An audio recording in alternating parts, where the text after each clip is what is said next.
পরম করুণাময় মহান সৃষ্টিকর্তার নামে শুরু করছি। প্রিয় শিক্ষার্থীবৃন্দ, সম্মানিত সহকর্মীবৃন্দ, সম্মানিত অভিভাবকবৃন্দ এবং এই ক্লাসের সকল স্তরের দর্শকবৃন্দ, আপনাদের সবাইকে আমার আজকের ক্লাসে স্বাগতম।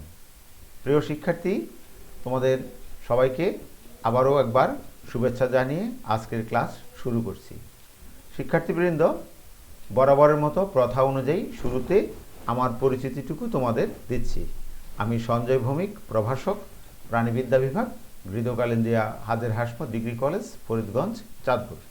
শিক্ষার্থীবৃন্দ, আমি আজকে তোমাদের যে শ্রেণীর ক্লাসটি নেব, অর্থাৎ আমার আজকের ক্লাসের টার্গেট স্টুডেন্ট হচ্ছে তোমরা একাদশ শ্রেণীতে যারা বিজ্ঞান বিভাগ নিয়ে জীববিজ্ঞান বিষয়টি নিয়ে পড়াশোনা করছো তারা।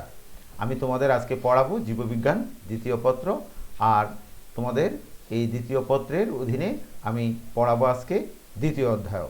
তোমরা ভালো করেই জানো দ্বিতীয় অধ্যায়, এখানে প্রাণীর পরিচিতি নামে অধ্যায়টা আছে এবং এতে 3টি উপ অধ্যায় আছে। তো প্রথম উপ অধ্যায়টি হচ্ছে হাইড্রা। আমরা আজকে হাইড্রা কেন্দ্রিক একটা পাঠ নিয়ে আলোচনা করব। শিক্ষার্থীবৃন্দ, আমরা পর্দায় কিছু ছবি দেখব। তো আমি ছবিগুলো তোমাদের দুটো পর্বে ভাগ করে দেখাবো। তোমরা একটু ছবিগুলো দেখবে এবং খানিকক্ষণ চিন্তা করবে, তাহলে তোমরা আজকের পাঠের বিষয়টি খুব সহজেই অনুমান করতে পারবে। আমরা পর্ব 1 যেটা, তার প্রথম ছবিতে দেখতে পাচ্ছি একটা বাটিতে অনেকগুলো ভাত, তারপর কি দেখতে পাচ্ছি রুটি, তারপর ডিম, মাছ, মাংস, তারপর দেখতে পাচ্ছি শাকসবজি। শিক্ষার্থীবৃন্দ, তোমরা নিশ্চয়ই ছবি দেখে বুঝতে পারছো এগুলো সবগুলোই হচ্ছে কি খাবার। তো খাবার এটা ঠিক আছে, কিন্তু কাদের? এই পৃথিবীতে তো অনেক প্রাণী আছে, তাহলে এই খাবারগুলো কাদের খাবার? এই খাবারগুলো হচ্ছে মানুষের খাবার। শিক্ষার্থীবৃন্দ, তাহলে আমরা যেহেতু আজকে শুরুতেই বলেছি হাইড্রা নিয়ে পড়াবো, হাইড্রার খাবারের বিষয়ে একটু চিন্তা করি। হাইড্রার খাবার কেমন, অর্থাৎ হাইড্রা কী ধরনের খাবার গ্রহণ করে? এটা ঠিক, হাইড্রা খুব ছোট একটা প্রাণী, তা সত্ত্বেও এটা আমাদের অনেক বড় প্রাণীর মতো মাংসাশী ধরনের প্রাণী। তাহলে এই হচ্ছে একটা হাইড্রা, আমরা ছবিতে দেখতে পাচ্ছি স্লো মোশনে। সেখানে সে তার একটা খাদ্য প্রাণী নিয়ে খুব যুদ্ধরত অবস্থায় আছে, অর্থাৎ প্রাণীটাকে কাবু করে সে এক সময় আহার হিসাবে গ্রহণ করবে। তো এটি হাইড্রার কোন বিষয়কে আমরা বুঝতে পারি ইঙ্গিত করে? তো নিশ্চয়ই যখন সে খাবারটাকে খাবে, খাওয়ার পর পরবর্তী যে ঘটনাটা সেটা হচ্ছে পরিপাক। তাহলে আমরা বুঝতে পারি যে জিনিসটা সেটা হচ্ছে আমাদের আজকের পাঠে সম্ভবত আমরা হাইড্রার খাদ্য গ্রহণ এবং পরিপাক এই দুটি বিষয় নিয়ে আমরা আলোচনা করতে যাচ্ছি। শিক্ষার্থীবৃন্দ, আমি তোমাদের সামনে এখনই আজকের পাঠটি ঘোষণা করছি। আমাদের আজকের পাঠ হবে হাইড্রার খাদ্য গ্রহণ ও পরিপাক। শিক্ষার্থীবৃন্দ, তাহলে চলো আমরা এই পাঠে আমাদের জন্য কি শিক্ষণফল রাখা আছে একটু দেখার চেষ্টা করি। শিক্ষার্থীবৃন্দ, তোমরা পাঠ শেষে যাচাই করে দেখবে তোমাদের পাঠে উল্লেখিত শিক্ষণফলগুলো অর্জিত হয়েছে কিনা। তো তাহলে আমরা প্রথমেই দেখি আমাদের যে প্রথম শিক্ষণফল সেটা হচ্ছে হাইড্রার খাদ্য কি, শিক্ষার্থীরা তা বলতে পারবে। হাইড্রার খাদ্য গ্রহণ প্রক্রিয়া বর্ণনা করতে পারবে, আর হাইড্রার পরিপাক প্রক্রিয়া ব্যাখ্যা করতে পারবে। শিক্ষার্থীবৃন্দ, আমরা এই 3টি শিক্ষণফলকে লক্ষ্য হিসাবে রেখে আমরা সামনের দিকে একটু এগোই। শিক্ষার্থীবৃন্দ, হাইড্রা হচ্ছে একটা মাংসাশী প্রাণী। যদিও সে খুব ক্ষুদ্র একটা প্রাণী, তারপরও সে হচ্ছে মাংসাশী। তো তার দেহে একটা বিশেষ ধরনের অঙ্গ আছে যাকে আমরা বলি নেমাটোসিস্ট। এই নেমাটোসিস্ট দিয়ে কাবু করা যায়, আক্রমণ করা যায় এমন ক্ষুদ্রাতি ক্ষুদ্র যে সমস্ত প্রাণীরা আছে তারাই হচ্ছে হাইড্রার খাদ্য। আমি এটা সাধারণভাবে বললাম, কিন্তু সেই ক্ষুদ্রাতি ক্ষুদ্র প্রাণী কারা যাদেরকে হাইড্রা খাবার হিসাবে গ্রহণ করে আমরা এবার তাদেরকে এক এক করে দেখব। শিক্ষার্থীবৃন্দ, তোমরা দেখতে পাচ্ছ পর্দায় একটা প্রাণীর ছবি। এই প্রাণীটার নাম হচ্ছে সাইক্লপস। এটা একটা প্লাঙ্কটন। তারপরে আছে ড্যাপনিয়া, তারপরে আছে অ্যানিলিড লার্ভা, বিভিন্ন ধরনের অ্যানিলিড লার্ভা, তারপর আছে ক্রাস্টাসিয়ান লার্ভা। এছাড়াও আছে মাছের ডিম এবং এই জাতীয় ক্ষুদ্রাতি ক্ষুদ্র বিভিন্ন পতঙ্গের লার্ভা, যেগুলোকে হাইড্রা খাদ্য হিসাবে গ্রহণ করে। এখন আমরা দেখব হাইড্রা এগুলোকে খাবার হিসাবে গ্রহণ করবে, ঠিক আছে, কিন্তু এই খাবারটা তারা কিভাবে শিকার করবে? খাদ্যপ্রাণী নিশ্চয়ই হাইড্রার মুখছিদ্রের ভেতরে এসে প্রবেশ করবে না। হাইড্রাকে এটা ধরে মেরে তারপরে খাবার হিসাবে গ্রহণ করতে হবে। শিক্ষার্থীবৃন্দ, আমরা এটা ভালো করেই জানি হাইড্রা খুব একটা বেশি অন্যান্য প্রাণীর মতো হাঁটাচলা বা চলাচল করে না। সে মোটামুটি নিশ্চল অবস্থায় পানিতে নিমজ্জিত কোনো বস্তুর সাথে তার পদতলকে লাগিয়ে শিকারের জন্য অপেক্ষা করে। এরকম অপেক্ষারত অবস্থায় হাইড্রা যদি ক্ষুধার্ত হয় তাহলে সে তার কোষিকাগুলোকে পানির মধ্যে ভাসিয়ে শিকারের জন্য অপেক্ষা করতে থাকে। এই অবস্থায় যখন শিকার প্রাণীগুলো হাইড্রার কোষিকার নিকটবর্তী হয়, কোষিকায় যে বিশেষ ধরনের একটা কোষ আছে, নিডোব্লাস্ট কোষ অথবা নিডোসাইট কোষ যাই বলি, সেই কোষ থেকে অনেকগুলো নেমাটোসিস্ট শিকারের প্রতি নিক্ষিপ্ত হয়। তো এই যে শিকারের প্রতি নিক্ষিপ্ত হয়, প্রত্যেকটা নিডোসাইট থেকে একটাই নেমাটোসিস্ট নিক্ষিপ্ত হবে। এরকম অনেকগুলো নেমাটোসিস্ট পর্যায়ক্রমে তার শিকারে অংশগ্রহণ করে। আমরা এখানে 2-3 ধরনের শিকার প্রাণী আমরা দেখালাম যারা হাইড্রার নেমাটোসিস্টের কাছাকাছি আছে। বল ব্যান্ড নেমাটোসিস্ট যেটা, সেই ধরনের নেমাটোসিস্টগুলো আমরা জানি এগুলো অনেকটা তারের মতো পেঁচানো। এগুলো শিকারকে কাছে পেলে, শিকারগুলো সাধারণত আর্থ্রোপোড জাতীয় হয় যাদের উপাঙ্গের সংখ্যা অনেক বেশি, এদের উপাঙ্গকে জড়িয়ে পেঁচিয়ে ফেলে।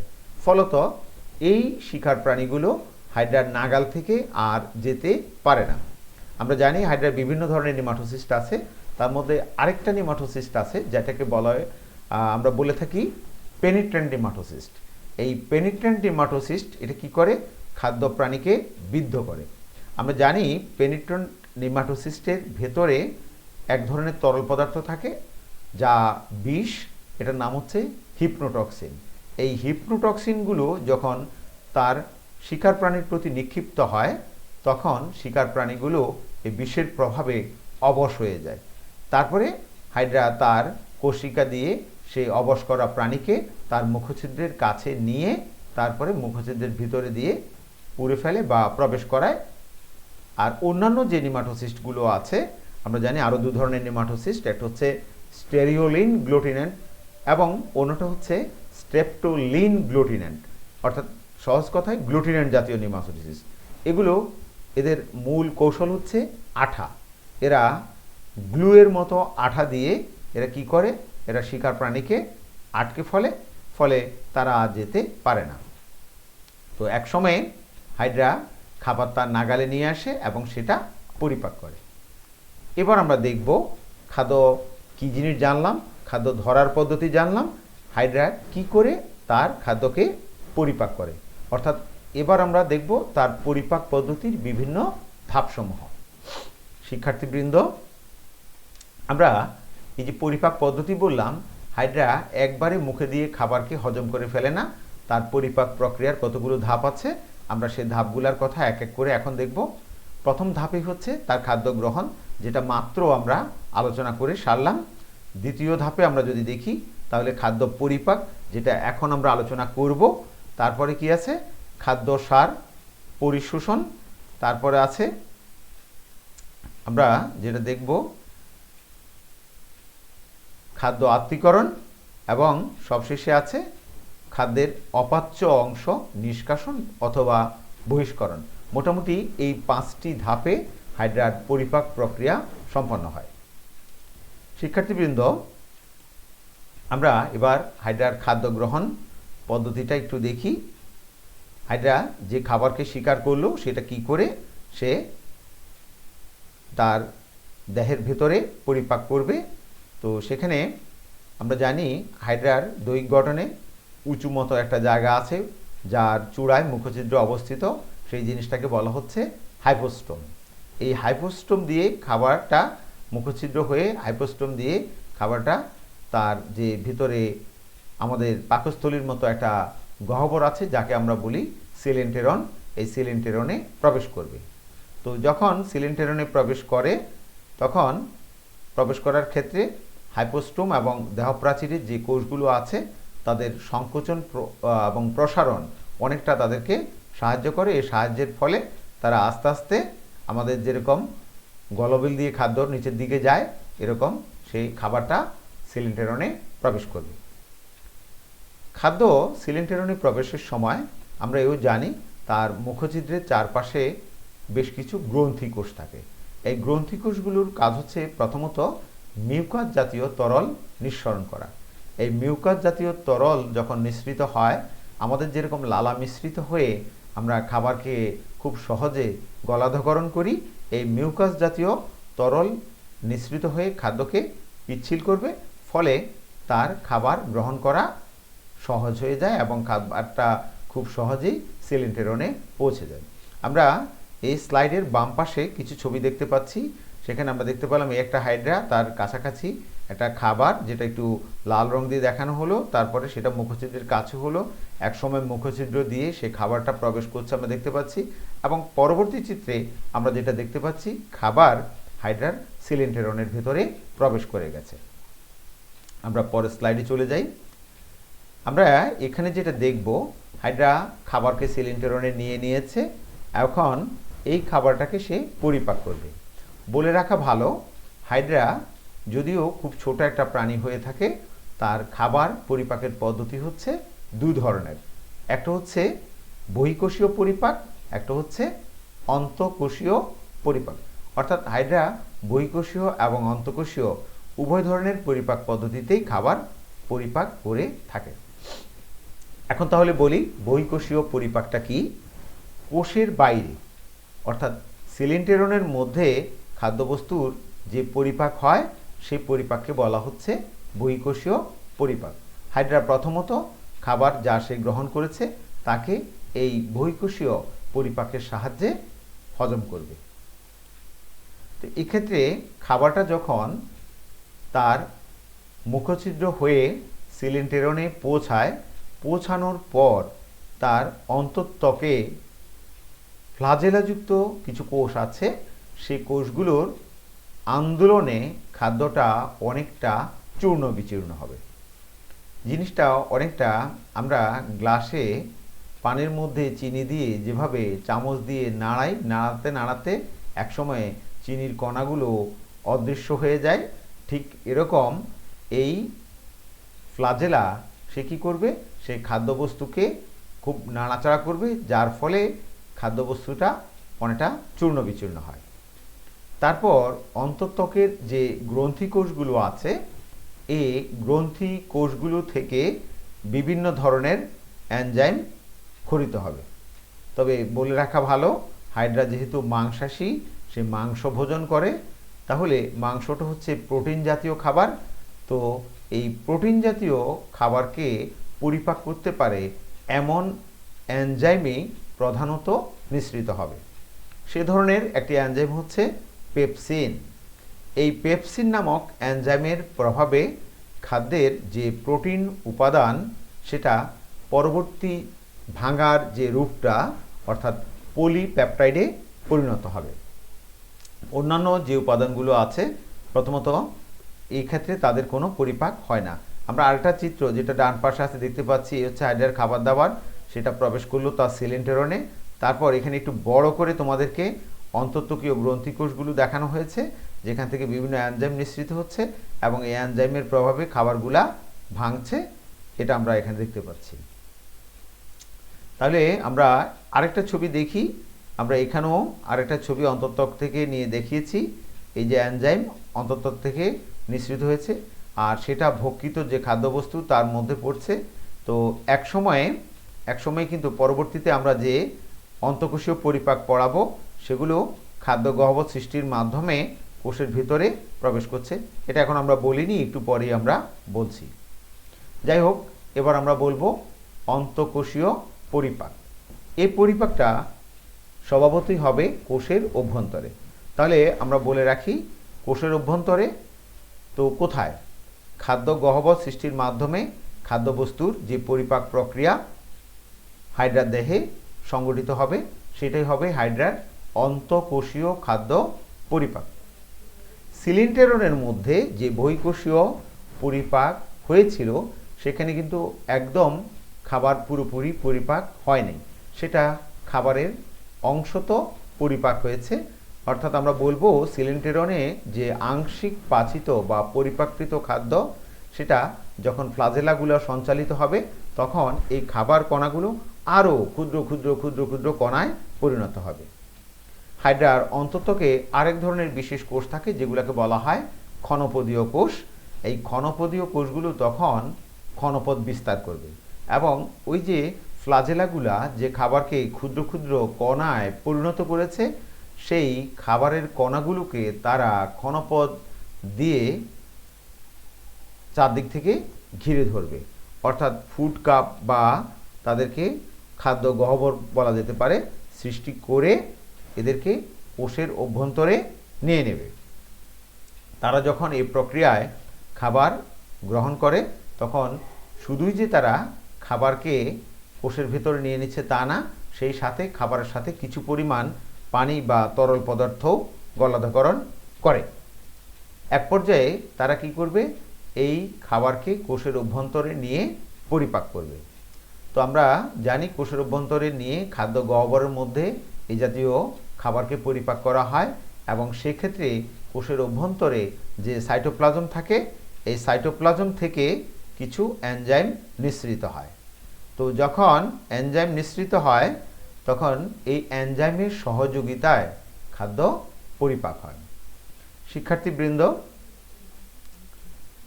এখন পরিপাকের পর আসলো খাদ্যসার পরিশোষণ। খাদ্যসার কোষের সাইটোপ্লাজম কর্তৃক সরাসরি পরিশোধিত হয় এবং আমরা জানি হাইড্রার আমাদের মতো কোনো উন্নত ধরনের পরিবহন ব্যবস্থা নাই। এটা ব্যাপন প্রক্রিয়ায় হাইড্রার যে সমস্ত বিভিন্ন কোষগুলো আছে কোষে কোষে পরিবাহিত হয়। সবশেষে আসে হাইড্রার খাদ্য আত্তীকরণ, অর্থাৎ খাদ্য সার সে যা কিছু পরিশোষণ করেছে সেটা আত্তীকরণ। তো খাদ্য সার যখন হাইড্রার কোষে কোষে পৌঁছে যায় সেখান থেকে যে জৈব শক্তি সৃষ্টি হয়, সে জৈব শক্তি দেহের বৃদ্ধি ও বিভিন্ন জৈবিক কাজে ব্যবহৃত হয়। এ হচ্ছে মোটামুটিভাবে আমরা হাইড্রার খাদ্য পরিপাকের যে 5টি ধাপ দেখিয়েছি তার বর্ণনা। সবশেষে যে কাজটি সে করে, তার যখন খাদ্য আত্তীকরণ হয়ে যায় তখন আমাদের যেরকম মলমূত্র আমরা অপাচ্য বর্জ্য অংশটা শরীর থেকে নিষ্কাশন করি, হাইড্রো একইভাবে তার খাদ্যের অপাচ্য অংশটা শরীর থেকে বের করে দেয়। বলে রাখা ভালো, আমাদের ক্ষেত্রে যেরকম অপাচ্য অংশ নিষ্কাশনের জন্য পায়ুছিদ্র আছে, হাইড্রার ক্ষেত্রে এরকম কোনো পায়ুছিদ্র নাই। তার দেহে বলতে গেলে ওই একটি ছিদ্র, যেটা কিনা মুখছিদ্র। তো সেই মুখছিদ্র দিয়েই অপাচ্য অংশ পরিবেশের পানিতে সে বের করে দেয়। তাহলে আমরা এর থেকে আরও একটা জিনিস জানলাম, হাইড্রা এমনই একটা প্রাণী যার আলাদা কোনো পায়ুছিদ্র নাই। যে পথ দিয়ে সে খাদ্য গ্রহণ করে উপর দিয়েই তার বর্জ্য পদার্থ নিষ্ক্রান্ত হয়। শিক্ষার্থীবৃন্দ, আমরা এতক্ষণ পড়াশোনায় সময় কাটালাম, এবার একটু তোমাদের যাচাই করি। তোমরা খাতায় একটা প্রশ্ন লিখে নাও, পরিপাক কি? এই জাতীয় প্রশ্নগুলো তোমাদের বিভিন্ন সময় পরীক্ষায় আসে। যদি তোমরা আমার সামনে সরাসরি ক্লাসে অংশগ্রহণ করতে, তাহলে আমি আমার পড়ানোর ফাঁকে এই কাজটা তোমাদের দিতাম। তো সে যাই হোক, সামনে না দিতে পারলেও তোমরা নিজেরা নিজ দায়িত্বে প্রশ্নটা লিখে নাও এবং উত্তরটা খুঁজে একটু প্র্যাকটিস করার চেষ্টা করবে। শিক্ষার্থীবৃন্দ, আমি আবারও বলছি, যদি ক্লাসে থাকতা হয়তো তোমাদেরকে দলে ভাগ করে পড়ানো যেত। তো সেই ক্ষেত্রে তোমাদের ক্লাসে প্র্যাকটিসের জন্য আরও দুটো কাজ দিতাম। তো একটা হচ্ছে ক দল যারা, তারা এই কাজটি করবে, হাইড্রার খাদ্য গ্রহণ ও পরিপাক পদ্ধতির ধাপসমূহের নাম লেখো। তোমরা যদি মনোযোগী হও তাহলে একটু আগেই সে ধাপগুলোর কথা আমি বলেছি, সে 5টি ধাপ তোমরা এখানে লিখবে। আর যারা খ দল, ভিন্ন দল, তাহলে তোমরা করবে কি, হাইড্রার বহি ও অন্তঃকোষীয় পরিপাকের মধ্যে পার্থক্য লিখবে। তুমি বহিঃকোষীয় পরিপাকটা দেখেছো কোথায় হয়েছে, অন্তঃকোষীয় পরিপাকটা তুমি দেখেছো কোথায় হয়েছে, বহিঃকোষীয় পরিপাকে কী ধরনের কাজ হয়েছে, অন্তঃকোষীয় পরিপাকে কী ধরনের কাজ হয়েছে, এরকম দুটো তুলনা করে তোমরা গোটা তিনেক পার্থক্য তোমরা লিখবে। শিক্ষার্থীবৃন্দ, এবার আজকের আকর্ষণীয় পর্বটি মূল্যায়ন। আমি এখানে তোমাদের কিছু অপশান দেব, তোমরা সেখান থেকে অপশানগুলো দেখে সঠিক উত্তরটা চিন্তা করবে, আর অপশানগুলো দেখানো শেষে আমরা সঠিক উত্তরটা দেখাবো। তখন তুমি তোমার নিজের মনে স্থিরকৃত উত্তরটির সাথে ঠিক হয়েছে কিনা মিলিয়ে নেবে। তাহলে শুরু করা যাক। শিক্ষার্থীবৃন্দ, আমার আজকের প্রথম প্রশ্নটি হচ্ছে মূল্যায়নের হাইড্রার খাদ্য নয় কোনটি। আমি এখানে তোমাদেরকে 4টা অপশন দিয়েছি, একটু খেয়াল করে দেখো। আমার প্রথম অপশন ক, সেটা হচ্ছে সাইক্লোপস, খ ড্যাপনিয়া, গ খণ্ডকায়িত প্রাণী, ঘ ফাইটোপ্লাঙ্কটন। মনে করো আমি খুব একটা মনোযোগী স্টুডেন্ট না, আমি যদি এই প্রাণীটা দিই তাহলে কি হবে? তাহলে উত্তরটা ভুল হবে, কারণ এটা খাদ্য, আমরা একটু আগে আলোচনা করেছি। যাই হোক, আমি মোট 4টি প্রশ্ন তোমাদের দেব, তোমাদের এক পেজে 2টো করে প্রশ্ন। আমরা পেজ যখন ছেড়ে যাব তার আগে আমরা প্রশ্নের সঠিক উত্তরগুলো দেখব। শিক্ষার্থীবৃন্দ, আমরা দ্বিতীয় প্রশ্নটা দেখি। হাইড্রা কোন জাতীয় খাদ্য পরিপাকে অক্ষম? তো কোন জাতীয় খাদ্য, আমার অপশন কি কি আছে? আমার অপশন আছে ক প্রোটিন, খ লিপিড, গ স্টার্চ, ঘ ভিটামিন। তো আমার এই পেজে 2টো প্রশ্ন বলা শেষ। আশা করি তোমরা নিজেরা উত্তরটা কি হবে ঠিক করে রেখেছ। এবার তোমাদের সাথে মিলিয়ে নাও। আমরা এক নম্বর প্রশ্ন যেটা, সেটার উত্তরটা পেয়েছি ফাইটোপ্লাঙ্কটন। এই ফাইটোপ্লাঙ্কটনটা কিন্তু হাইড্রার খাদ্য না, কারণ ফাইটোপ্লাঙ্কটন হচ্ছে উদ্ভিদ জাতীয় প্লাঙ্কটন। আমরা এর আগেই জেনেছি হাইড্রা মাংসাশী প্রাণী, অতএব সে মাংস জাতীয় খাবারই গ্রহণ করবে। তারপর আমরা পরবর্তী প্রশ্নের উত্তরটা দেখে নিই। এর উত্তরটা হচ্ছে স্টার্চ। স্টার্চ হচ্ছে জটিল ধরনের শর্করা, তো সেটা হাইড্রার দ্বারা পরিপাক করা সম্ভব না, যে কারণে হাইড্রা এই জাতীয় খাদ্য পরিপাকে অক্ষম। আমরা তৃতীয় প্রশ্নটাতে চলে এসেছি। আমাদের তৃতীয় প্রশ্নটা হচ্ছে হাইড্রার পরিপাকৃত খাদ্যসার কোথায় পরিশোষিত হয়? তো কোথায় পরিশোষিত হয় আমরা অপশনগুলো দেখে নিই। আমাদের অপশনগুলো হচ্ছে রাইবোজোমে, খ লাইসোজোমে, গ মাইটোকন্ড্রিয়ায়, ঘ সাইটোপ্লাজমে। তো শিক্ষার্থীবৃন্দ, তোমরা এটা চিন্তা করতে থাকো। আমি তাহলে পরবর্তী প্রশ্নে চলে যাই। পরবর্তী প্রশ্ন, কোন ঋতুতে পরিবেশে হাইড্রার খাদ্যের প্রাচুর্যতা থাকে? অর্থাৎ হাইড্রা প্রচুর পরিমাণে পরিবেশ থেকে খাবার পায়। শিক্ষার্থীবৃন্দ, আমরা এবার অপশনগুলো দেখব। ক বর্ষাকালে, খ শরৎকালে, গ গ্রীষ্মকালে, ঘ বসন্তকালে। তাহলে আমাদের অপশনগুলো আমাদের সামনে আছে, তো অপশনগুলো সামনে থাকলে আমরা সঠিক উত্তরটা একটু দেখে নেই। তাহলে আমাদের 3 নম্বর প্রশ্নের জন্য সঠিক উত্তরটা হচ্ছে সাইটোপ্লাজমে। আমরা এর আগে দেখেছি সাইটোপ্লাজম থেকে এনজাইম নিঃসৃত হয় এবং যে কারণে খাদ্য সেখানে পরিশোষিত হয়। আর পরবর্তী যে প্রশ্নটা, সেটা হচ্ছে কোন ঋতুতে হাইড্রার খাদ্যের প্রাচুর্য থাকে? সেটার উত্তরটা হচ্ছে গ্রীষ্মকালে, কারণ গ্রীষ্মকালে আমরা জানি প্রচুর ঝড় বাদল হয়। এই ঝড় বাদলের ফলে কি হয়, ভূমি থেকে বিভিন্ন ধরনের জৈব পদার্থ গিয়ে পানিতে পড়ে, যেগুলো খুব পুষ্টি উপাদান সমৃদ্ধ, এবং এ কারণে নতুন নতুন ধরনের ক্ষুদ্রাতি ক্ষুদ্র প্লাঙ্কটন জাতীয় জীবগুলো জন্মায় এবং সেটা হাইড্রা পরমানন্দেই ভক্ষণ করে থাকে। শিক্ষার্থীবৃন্দ, আমাদের যাওয়ার সময় প্রায় হয়ে এলো। আমরা বাড়ি যাওয়ার আগে বাড়ির জন্য একটু কাজ লিখে নেব। তোমরা সবাই খাতা কলম বের করো।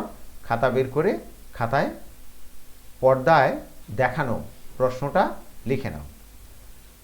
প্রশ্নটা হচ্ছে, হাইড্রার খাদ্য গ্রহণ ও পরিপাক এই প্রাণীটির বিভিন্ন অঙ্গ ও কোষের সমন্বিত ক্রিয়ার ফল বিশ্লেষণ করো। শিক্ষার্থীবৃন্দ, আমি তোমাদের একটু হিন্টস দিয়ে রাখি। হাইড্রা যে খাদ্য গ্রহণ করেছে, এই হাইড্রার খাদ্য গ্রহণে তার কোন কোন অঙ্গ কাজ করেছে একটু চিন্তা করো। প্রথমত যেমন তার কোষিকা কাজ করেছে। তো কোষিকায় কাজ করার পর কোষিকা খাবারটাকে মুখছিদ্রের কাছে নিয়ে এসেছে। মুখছিদ্রের কাছে নিয়ে আসার পর আমরা দেখেছি হাইপোস্টোম দিয়ে খাদ্যটা কোথায় গেল, তার যে ভিতরে সিলিন্টেরন আছে সিলিন্টেরনে গেল। এগুলো সবই বললাম অঙ্গের কথা। আর কোষের কথা যদি বলি, তাহলে একদম প্রথমে হাইড্রা যে কোষটা দিয়ে খাবার অর্থাৎ শিকার প্রাণীটাকে আক্রমণ বা কাবু করেছে, সেই কোষটার নাম ছিল নিউরোসাইট কোষ। তারপর আরেকটু খেয়াল করে দেখো, বহিঃকোষীয় পরিপাকে আমরা দেখেছি এক ধরনের কোষ যেগুলো খুব ফ্লাজেলাযুক্ত, তারা ভূমিকা পালন করেছে। তারপরে আমরা আবার দেখেছি খাদ্য গলদকরণের সময় গ্রন্থিকোষ ভূমিকা পালন করেছে। এইভাবে আমরা একদিকে যেমন হাইড্রার বিভিন্ন অঙ্গগুলো পরিপাক প্রক্রিয়া অংশগ্রহণ করে দেখি, তেমনি কোষগুলো পরিপাক প্রক্রিয়া অংশগ্রহণ করে আমরা দেখতে পাই। তো তোমাদেরকে যেটা করতে হবে, এই কথাগুলো গুছিয়ে খুব সুন্দর করে একটা সৃজনশীল প্রশ্নের উত্তর তৈরি করতে হবে। আর তাহলেই আমার আজকের ক্লাসের উদ্দেশ্যটা সাধন হবে।